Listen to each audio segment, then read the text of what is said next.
Very good morning, my dear students. I am your biology mentor, Lekika ma'am. Today we start the further lecture on the topic cell. In the last lecture, I already explained you about the intro and about the discoveries and about the largest, longest and size and shape of the cell. Today we are talking on the topic ultra structure of cell. हम बिल्कुल घुस जाएंगे उसके अंदर, ठीक है। अब जो आपके पास जो लेक्चर्स आने वाले हैं सेल के लिए, वो बिल्कुल ऐसा लगता है कि हम सेल के अंदर घुस गए। हम बिल्कुल जान रहे हैं कि हमारी बॉडी किस तरीके की स्ट्रक्चर से बनी है, सेल क्या है बेसिकली, ठीक है। अब तक हमने जाना कि हमारी बॉडी सेल से बनी है, बहुत माइन्यूट होते हैं, माइक्रोस्कोप से दिखते हैं। तो मुझे बात है, कोई भी चीज जब हमें आंखों से नहीं दिख रही है तो हम उसको पहचान नहीं पा रहे, हम जान नहीं पा रहे कि वर्किंग कैसे है, क्या प्रेजेंस है। हम वही चीज अब अच्छे से जानेंगे with the proper level diagram and with the explanation. इस चैप्टर का वेटेज बहुत अच्छा है कंपटीशन एग्जाम्स में, मतलब काफी अच्छे और काफी अच्छी लैंग्वेज में क्वेश्चंस आते हैं, ठीक है। तो आपको बहुत ध्यान से पढ़ना है।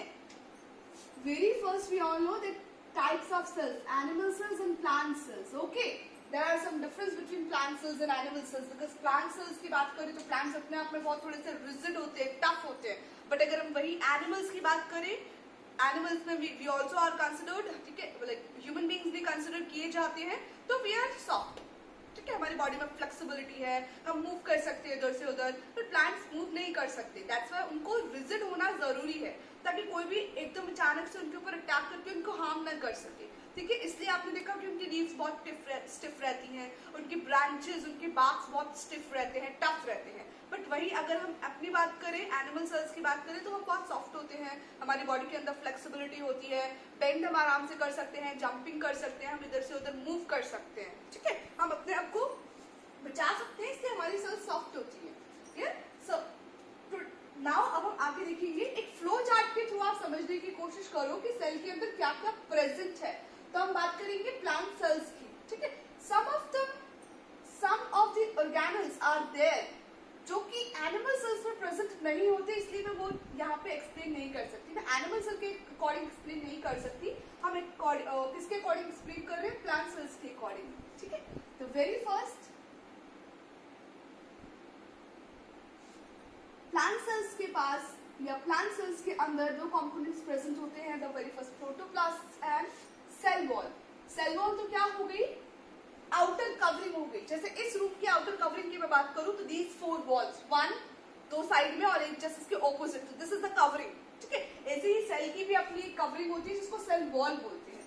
प्रोटोप्लास्ट ये एक बायोमोलिक्यूल्स है जिनमें इतनी पावर है कि वो किसी को लिविंग मतलब लाइफ दे सकते हैं। So we all are called as living beings, plants are called as living organisms, ठीक है। व्हाई? बिकॉज जो सेल है उस सेल के अंदर कुछ ऐसे मॉलिक्यूल्स हैं जिनमें लाइफ देने की पावर है, ठीक है। वो मॉलिक्यूल्स कुछ इस तरीके के जो कि अपने आप में लिविंग है। So protoplast contains some kind of living biomolecules.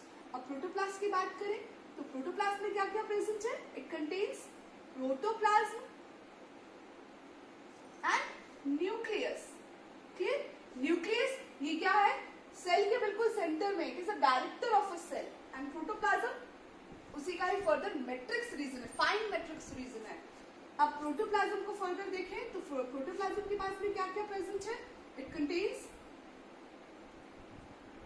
Cytoplasm, ठीक है। न्यूक्लियस यहाँ प्रेजेंट है, यहाँ पे प्रोटोप्लाज्म के साथ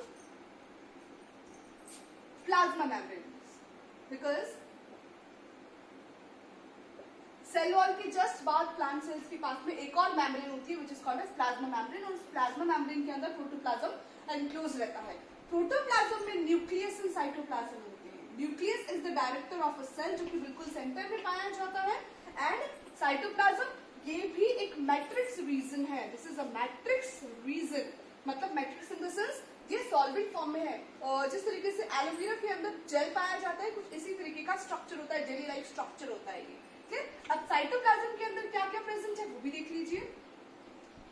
cytoplasm contains trophoplasm and येलोप्लाज्म,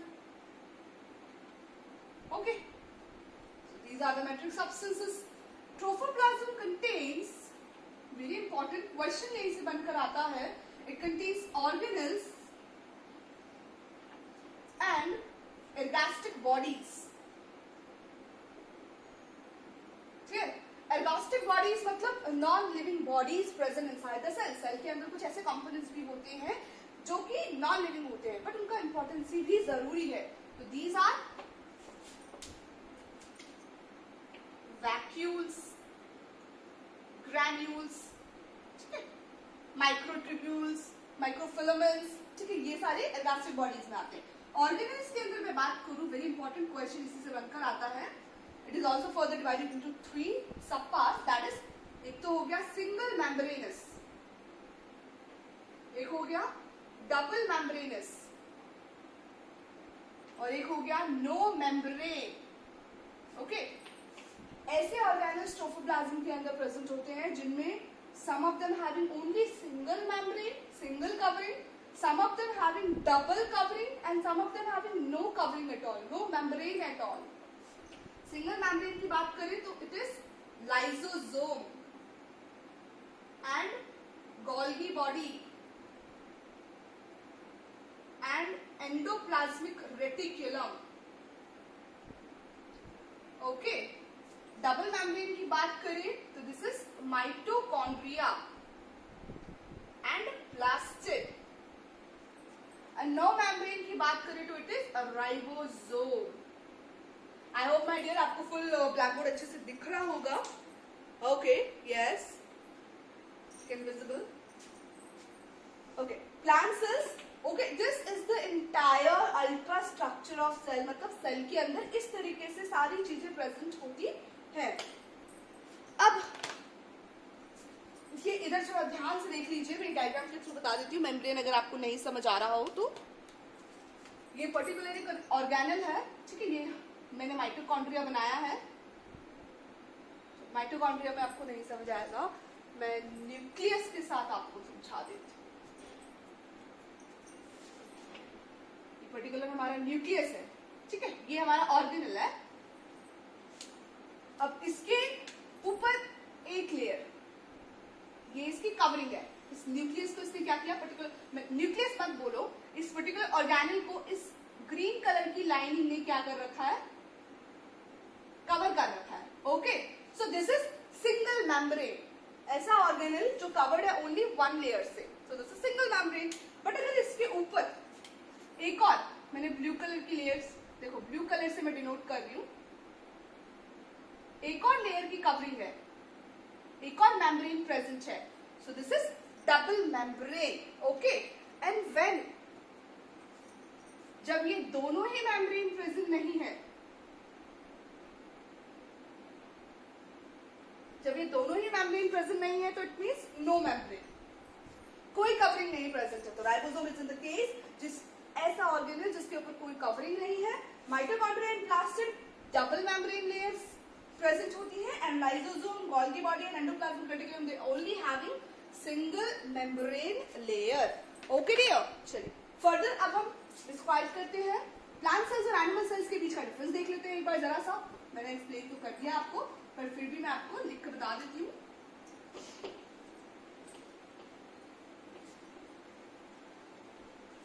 What are the difference between plant cells and animal cells? But very firstly, let me tell you one thing. Plant cell और animal cell को हम डिफरेंशिएट कर रहे हैं।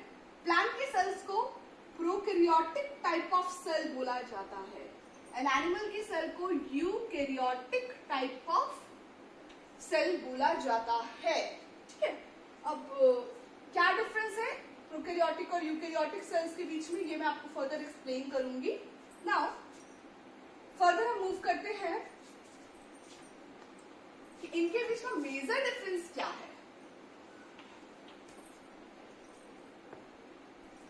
सी, प्लांट सेल वॉल नहीं present है, sorry cell wall present है, animals में सेल वॉल प्रेजेंट नहीं है, कोई कवरिंग नहीं होती। ठीक है, इसके बाद बात करें तो वैक्यूल, बिग, ठीक है, एक पर्टिकुलर वैक्यूल प्रेजेंट होते हैं, समटाइम्स एक से ज्यादा वैक्यूल भी प्रेजेंट होते हैं, बिग होते हैं।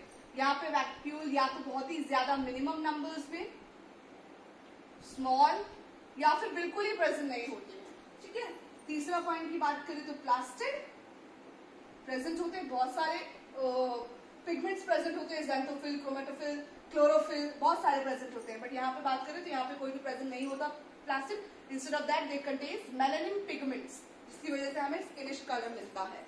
ठीक है, चलिए फर्दर मूव करते हैं हम.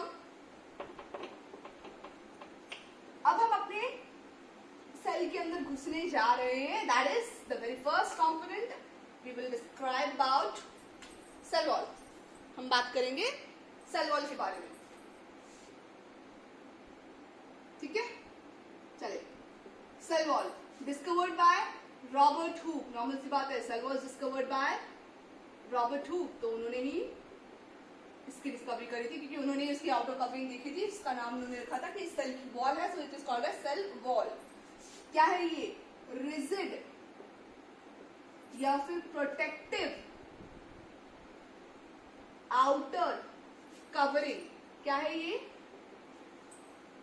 ये रिजिड प्रोटेक्टिव आउटर कवरिंग है. ये पर्टिकुलर सेल की सबसे आउटर कवरिंग होती है जो प्रोटेक्शन प्रोवाइड करती है, बहुत रिजिड होती है. ठीक है, चलिए नेक्स्ट हम देख लेते हैं इसकी थिकनेस. इसकी थिकनेस की मैं बात करूं तो it is about 0.1 to 10 mm. इसकी थिकनेस कुछ इतनी होती है. सेल वॉल की जो आउटर कवरिंग है उसकी थिकनेस समथिंग 0.1 to 10 mm रहती है. वैरी करती है ऑर्गन टू ऑर्गेनिज्म की बात करें. चलिए नेक्स्ट अब हम इसके फंक्शंस की बात कर लेते हैं. अच्छा, प्रेजेंस की मैं बात करूं कि ये कहाँ कहाँ प्रेजेंट है. सेल वॉल मेजॉरिटी में कहाँ प्रेजेंट होती है? सब में तो प्रेजेंट नहीं होती. तो present in plants, bacteria, fungi, protist. ठीक है, इन सब में प्रेजेंट होती है. फंक्शंस की मैं बात करूं तो फंक्शंस क्या है? To provide shape. ये शेप प्रोवाइड करता है, बिकॉज सेल वॉल की टेंडेंसी ये है कि बिल्कुल स्टिफ होती है. जैसे अगर मैं बात करूं रूम की, अगर ये रूम की हमारी वॉल्स है तो they can't be shrink, they can't be swollen. ये जैसी है वैसी की वैसी ही रहेगी, चाहे इस पर्टिकुलर रूम के अंदर हम कितनी भी एयर फिल कर लें, कितना भी वाटर फिल कर लें. सेम ऐसे ही सेल वॉल का काम है. कितना भी आप सेल के अंदर कितना भी वाटर चला जाए, कितना भी वाटर आउट हो जाए, इनटेकिंग एंड आउटगोइंग वाटर का कितना भी ऊपर, वो जो सेल वॉल है वो पर्टिकुलर वही शेप रखेगी, उसमें कोई भी चेंजेस नहीं आएंगे. So it provide shape. दूसरी बात करें तो इट प्रोवाइड मैकेनिकल सपोर्ट. इसकी वजह से प्लांट को या पर्टिकुलर जितने भी ऑर्गेनिजम्स हैं इनको एक मैकेनिकल सपोर्ट मिलता है. प्रोवाइडिंग स्ट्रेंथ प्रोवाइड करती है. ये स्टिफनेस प्रोवाइड करती है. Why? Because they are rigid. Cell wall is rigid. ठीक है, इसके बाद बात करें तो prevent from desiccation. Desiccation in the sense rupture होने से, खराब होने से बचाती है सेल वॉल. ठीक है, इसके बाद बात करें प्रिवेंट फ्रॉम डेसिकेशन. हाँ, can withstand in dilute surrounding. मतलब कितने भी डाइल्यूट सराउंडिंग में ये क्या रह सकती है? स्टैंड कर सकती है, मतलब रह सकती है. आपने कई बार देखा होगा एनिमल बॉडी को या ह्यूमन बॉडी को या बर्ड्स हो चाहे कोई भी हो, अगर हम उनको वाटर के अंदर पटक दें, वाटर के अंदर डाल दें, तो कुछ टाइम के बाद में बॉडी क्या हो जाती है? सड़ जाती है, डिजॉल्व हो जाएगी, सेल्स पूरी डिजॉल्व हो जाएंगी.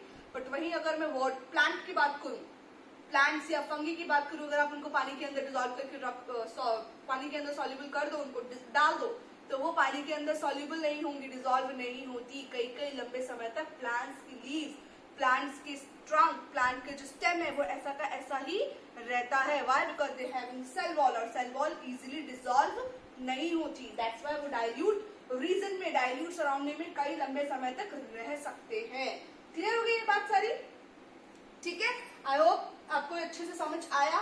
सेल वॉल मैंने बता दिया आपको, सेल वॉल के मैंने फंक्शंस आप लोगों को बता दिए. ठीक है, चलिए आगे अब हम देखते हैं कि सेल वॉल के अंदर एग्जैक्ट मटेरियल, ये तो हमने बात कर ली. ठीक है, एनसीईआरटी की बुक में भी हमें मिल जाएगा. बट अब हम जो बात करेंगे वो बात करेंगे थोड़ा कंपटीशन पॉइंट ऑफ व्यू के अकॉर्डिंग, क्या क्या क्वेश्चंस बन के आ जाते हैं.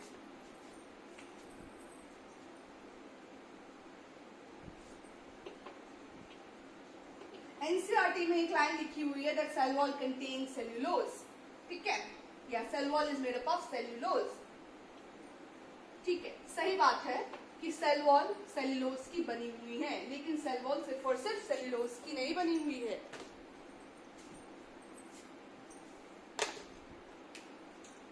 सेल वॉल के कंपोनेंट्स की बात करें हम तो it is divided into two parts.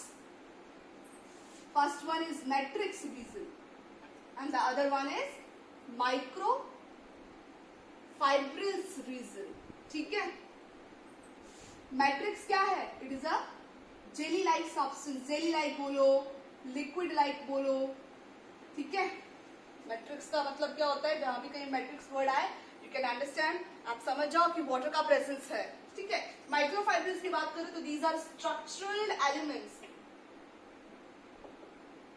Structured elements, ठीक है। ये कुछ ऐसे एलिमेंट्स हैं जो क्या करेंगे, सेल को फर्दर स्ट्रक्चर प्रोवाइड करेंगे, सेल वॉल को उनका जो रिजिड स्ट्रक्चर है वो प्रोवाइड कर रहे हैं, ठीक है। चलिए नेक्स्ट हम देखते हैं इस मैट्रिक्स रीजन में क्या क्या प्रेजेंट है। Matrix reason containing water, it is about 30 to 60% water present होता है, ठीक है। इसके बाद बात करें हेमीसेल्यूलोज, पॉलीसैकेराइड्स यूनिट्स है, ये पॉलीमर ऑफ शुगर। हेमीसेल्यूलोज के अंदर क्या प्रेजेंट है? ये पॉलीमर ऑफ शुगर है, ठीक है। ये समथिंग 5 to 15% प्रेजेंट है इसके अंदर, सेल वॉल के मैट्रिक्स रीजन के अंदर।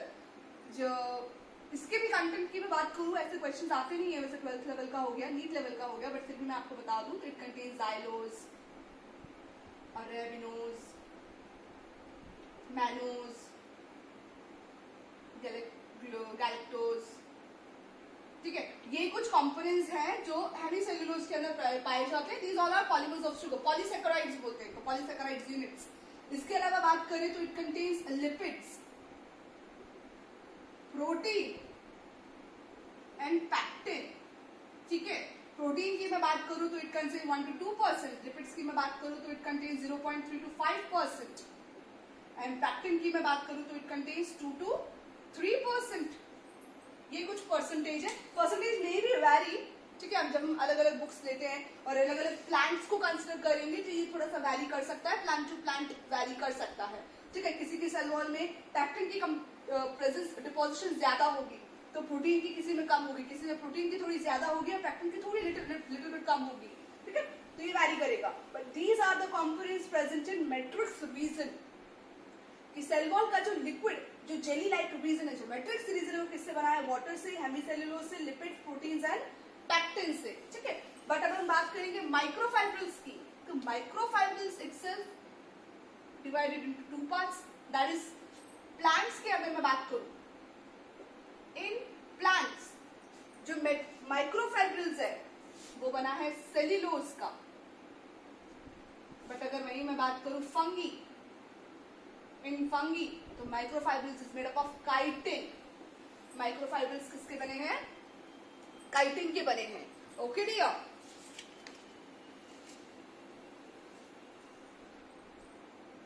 Microfibrils are the structured elements. Plants के अंदर it is made up of cellulose. That's why NCERT में लिखा हुआ है कि cell wall is made up of cellulose because cellulose सबसे ज्यादा मात्रा में माइक्रोफाइब्रिल्स की मैं अगर प्रेजेंस की बात करूं तो इट इज अबाउट 20 to 40% प्रेजेंट होता है माइक्रोफाइब्रिल सेल वॉल की कंटेंट के अंदर। Rest of the percentage are of matrix region, ठीक है। रेस्ट ऑफ द जो 60 to 80% है वो मैट्रिक्स रीजन में पाया जाता है, but microfibrils about 20 to 40% present है।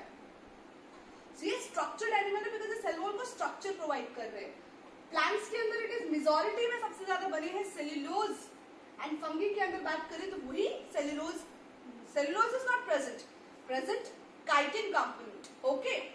ये क्या प्रोवाइड कर रहा है? Microfibrils provide rigidity, that's why अभी थोड़ी देर पहले जो मैंने फंक्शंस की बात करी कि सेल वॉल क्या प्रोवाइड कर रहा है? रिजिडिटी, इट प्रोवाइड्स स्ट्रेंथ, ठीक है। क्यों?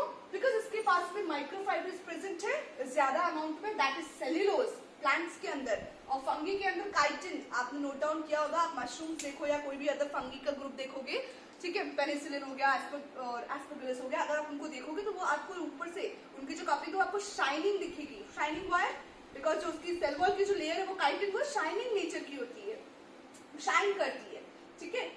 शुगर कंपोनेंट उसमें भी प्रेजेंट होता है, सेल्यूलोज में भी शुगर कंपोनेंट प्रेजेंट है, ठीक है, ग्लूकोज के ही फॉर्म यूनिट है वो, और इसीलिए वो रिजिडिटी प्रोवाइड करती है। That's why NCERT text book itself having the line that plant cells contain cellulose in the most number. Okay, चलिए next, due to providing rigidity, these microfibers are also called as steel bars, also called as steel bars. Okay, ये माइक्रोफाइबर्स हैं, ये क्या provide कर रहे हैं, rigidity provide कर रहे हैं, स्ट्रेंथ प्रोवाइड कर रहे हैं, सेल वॉल की स्ट्रक्चर चेंज नहीं होती बल्कि वो पूरी सेल को स्ट्रक्चर प्रोवाइड कर रहे हैं। That's why it is also called as steel bars, ठीक है। घर को खड़े करने के लिए भी हम आयरन बार्स खड़े करते हैं ना, जिसकी वजह से वॉल स्टिकी रहती है। सेम इसी तरीके से ये माइक्रोफाइबर्स भी क्या है, एक तरीके के बार्स हैं, स्टील बार्स इनको बोला जाता है, ठीक है। चलिए फर्दर अब हम बात करेंगे, हमने बात कर ली बिल्कुल सेल वॉल के इंटायर कंपोनेंट की हमने बात कर ली है, ठीक है भाई डियर। चलिए अदर कंपोनेंट्स हम देख लेते हैं कि प्लांट्स के अंदर, प्लांट सेल्स के अंदर अदर और कौन कौन से कंपोनेंट्स प्रेजेंट हैं। चलिए आई होप आपको पूरा ब्लैक बोर्ड अच्छे से व्यू हो रहा है। मैं फर्दर आपको यहाँ पे लिख कर बता देती हूँ कि और क्या क्या कंपोनेंट्स प्रेजेंट हैं।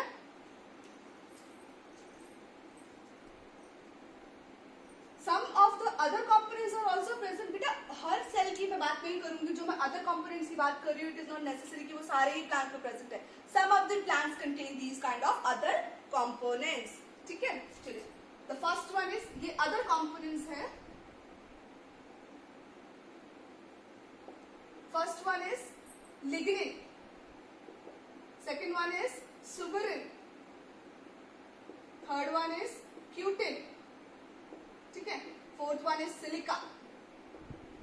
ये कुछ, इसके अलावा आयरन हो गया, ठीक है, मैग्नीशियम हो गया और कैल्शियम हो गया, ये भी कुछ कंपोनेंट्स हैं जो अदर प्लांट्स में पाए जाते हैं। एल्गी के सेवरल काइंड्स, जो एल्गी है क्लास, उसमें भी ये सारी कुछ अलग अलग कंपोनेंट्स भी पाए जाते हैं। ये मैंने बात करी है वो मेजर कंपोनेंट्स की जो एंटायर प्लांट सेल्स में पाए जाते हैं। अदर कंपोनेंट्स लिग्निन, ठीक है, सुबेरिन, सुबेरिन की मैं बात करूं तो एनसीईआरटी में आपको ये मिलेगा और क्यूटिन भी आपको मिलेगा। सिलिका एंड लिग्निन इतने नहीं मिलेंगे, पर सुबेरिन आप अच्छे से देख लीजिए। जो अपने जीरोफाइटिक प्लांट्स होते हैं, डेजर्ट रीजन में जो प्लांट्स होते हैं, एलोवेरा हो गया, कैक्टस हो गया, उसमें सुबेरिन की डिपोजिशन ज्यादा मिलती है। सुबेरिन की मैं बात करूं तो सुबेरिन क्या है, it is a hydrophobic substance, ठीक है, सेम एज क्यूटिन। क्यूटिन की मैं बात करूं तो ये भी हाइड्रोफोबिक सब्सटेंस है। Cutin is also hydrophobic substance my dear, ठीक है। सुबेरिन और क्यूटिन दोनों ही हाइड्रोफोबिक सब्सटेंस है। हाइड्रोफोबिक है ये। हाइड्रोफोबिक का मतलब two prefix are there, phobic, अनफिलिक, जिसके पीछे लगेगा फोबिक, इसका मतलब उससे डर लगना, दूर जाना। फिलिक मतलब उसके पास आना। तो हाइड्रोफोबिक मतलब hydro it comes from water, water से डर लगता है, sorry these are suffix, okay, water से दूर भागना। तो क्यूटिन और सुबेरिन ऐसे कंपोनेंट्स हैं, ऐसे सब्सटेंसेस हैं जो वाटर को सेल वॉल के आसपास नहीं आने देते, मतलब प्लांट्स की सेल के आसपास नहीं आने देते, उससे दूर करते हैं, रेपल करते हैं। दोनों का ही काम क्या है, to reduce water loss.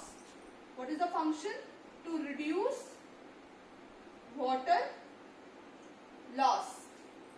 Same ऐसे ही सुबेरिन का भी है, to reduce water loss. Clear. Suberin मैंने आपको बताया जीरोफाइटिक प्लांट्स, ऐसे प्लांट्स जो डेजर्ट रीजन में पाए जाते हैं, उनकी आपने अगर लीव्स को अगर आप देखो तो लीव्स स्टार्ट ऊपर से बहुत थिक होती है, एंड जैसे अगर आप इसे कट करोगे अंदर से बहुत स्लाइमी, बहुत जेली लाइक सब्सटेंस प्रेजेंट होता है, बहुत चिकनी।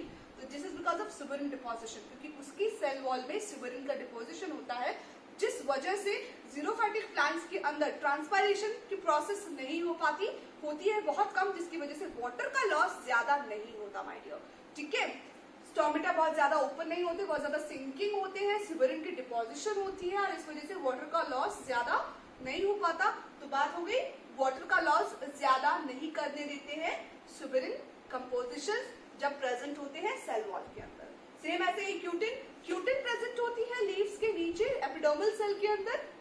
जो हमारी नॉर्मल प्लांट्स है, आप किसी भी प्लांट्स को आप देखो, उन प्लांट्स की लीव्स के ऊपर आप पानी डालो तो पर्टिकुलर लीव्स एब्जॉर्ब नहीं करेंगी प्लांट वाटर को, वो रेपेल करेंगी। Why? Because they contain cutin inside the cell wall. Okay, so this is very much important because अगर क्यूटिन और सुबेरिन लिग्निन वगैरह प्रेजेंट नहीं होते तो वाटर एब्जॉर्प्शन ज्यादा होता, सेल्स स्वॉल करती है तो कई बार ऐसा होता है कि सेल रप्चर कर जाती है, प्लांट्स की लीव्स बहुत जल्दी टिथर हो जाती, बहुत जल्दी टूट जाती, रप्चर हो जाती। ठीक है, बट ऐसा नहीं है।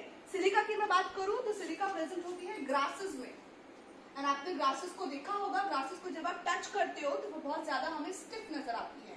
ठीक है, तो ये क्या प्रोवाइड कर रही है? स्टिफनेस, ये रिजिडिटी प्रोवाइड कर रही है।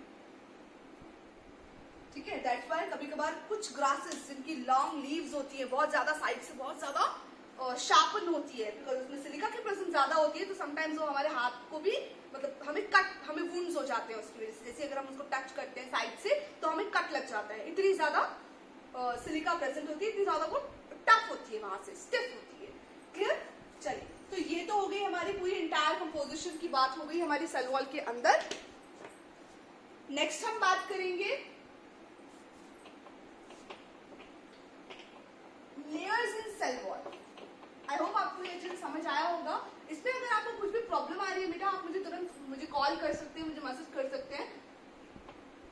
बस ऐसा नहीं है कि आप डाउट आ रहा है और आप मुझसे डाउट ना पूछो और कंफ्यूजन में रहो, ऐसा मत करना बच्चों। हर चीज को बिल्कुल डिटेल में आपको बताया जा रहा है। फिर भी कोई डाउट है आप जरूर पूछ सकते हैं। चलिए, नेक्स्ट हम बात करेंगे layers in cell wall. Layers in cell wall. Cell wall के अंदर 3 लेयर्स प्रेजेंट होती है। The first one is middle lamella, second one is primary cell wall, third one is secondary cell wall.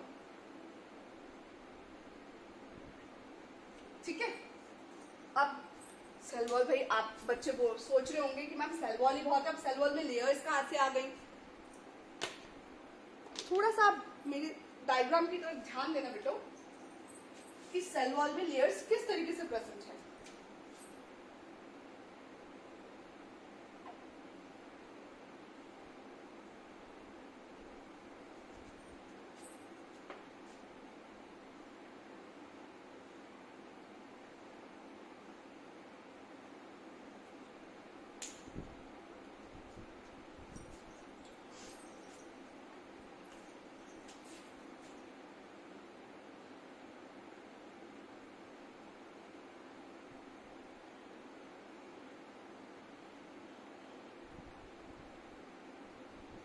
ये nucleus है, मैंने 2 cell बनाई हैं in the adjacent sides.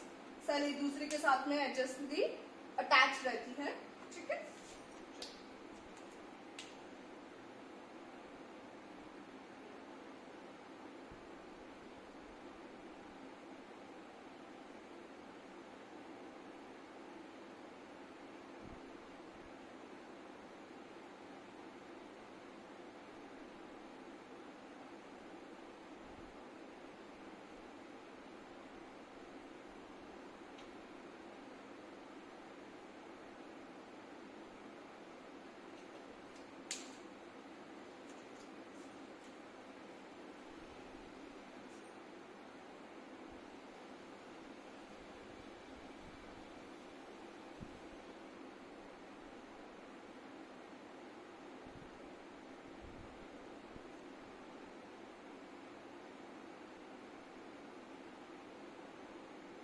Diagram में आपको अच्छे से दिख रहा होगा कि मैं सम अदर डिफरेंट काइंड के मार्कर्स यूज कर रही हूँ। चलिए, मैं बताती हूँ।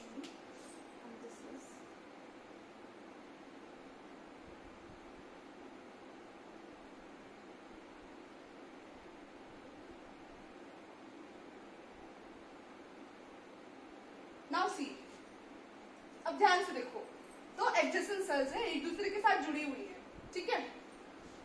ये जो सेंटर में जो मैंने ब्लू कलर बहुत ज्यादा ड्रॉ कर रखा है, this is called middle lamella, okay. इसके बाद आप रेड ग्रीन कलर की लाइनिंग देख रहे हो, so this green colour lining is primary cell wall, and after that you can watch this red colour lining, this is secondary cell wall. दोनों ही side में प्रेजेंट है, यहाँ पे भी ग्रीन कलर की लाइनिंग है primary cell wall, then red colour की सेकेंडरी सेल वॉल, यहाँ पे भी ग्रीन कलर की primary cell wall, then red colour की सेकेंडरी सेल वॉल, ओके। अब मिडिल लैमेला क्या है my dear? Middle lamella it is a connective link, like it is kind of a cement जो दो एडजेसेंट लेयर को क्या कर रहा है, जोड़ रहा है। मिडिल लैमेला एक ऐसी लेयर है जो दो एडजेसेंट सेल्स को क्या कर रही है, जोड़ रही है। जैसे जब हमें जब हम मकान बनाते हैं तो ब्रिक्स लगाते हैं, तो एक ब्रिक को दूसरी ब्रिक से कैसे जोड़ते हैं, बीच में हम क्या लगाते हैं, सीमेंट की लेयर लगाते हैं, फाइन। सेम वैसा ही डायग्राम आप ध्यान से आप देखो,